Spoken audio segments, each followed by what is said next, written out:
করতাম, সুখে শান্তিতে জীবন যাইতো। হাটে বাজারে মাঠে বন্ধু বান্ধব যেই জায়গায় যাই তারা তো একখানি করে সত্য করে টাকা পয়সা নাই, জীবনে কোনো উন্নতি হইব না, টাকা থাকবো কেমনে?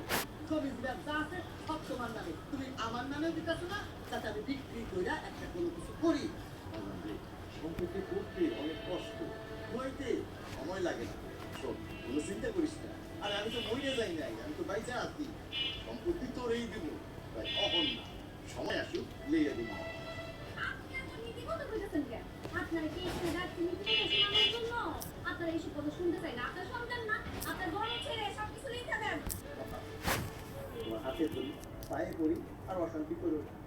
সম্পত্তিটা তুমি আমার করে লিখা দাও, আর তোমারে আমি পালনগিরি করে বসায় বসায় খাবো। তোমার আর কষ্ট দেবো না, তোমার সংসারে কোনো কাম করতে দেবো না।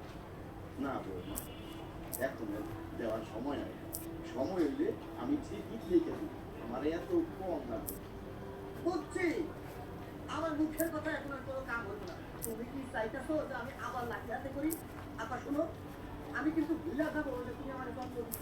সম্পত্তি যদি তুমি আমার সোজা মতো না দাও, আমি কিন্তু বাধ্য হবো তোমার গায়ে হাত দিতে। গলা টিপা কিন্তু তোমার মেরে ফেলাবো। তুই আমার মাইরা ফেলাইলো, আমি এখন সম্পত্তি দেখে দিব না। আমি তো তোকে কইছি, আমার যা কিছু আছে সবই তো তোর। আমি কি কবরে নিয়ে যাবো? সম্পত্তি দিবি না? ঠিক আছে, আমি তো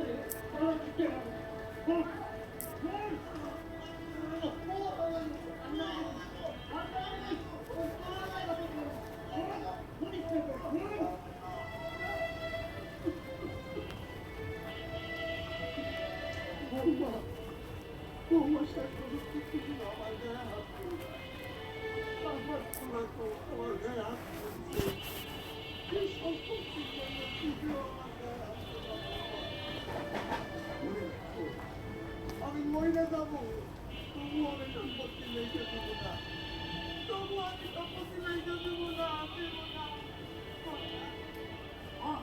দেওয়া লাগবে না সম্পত্তি, দেওয়া লাগবে না। গলা টিপতে মেরে ফেলাম, এটা বুঝতি?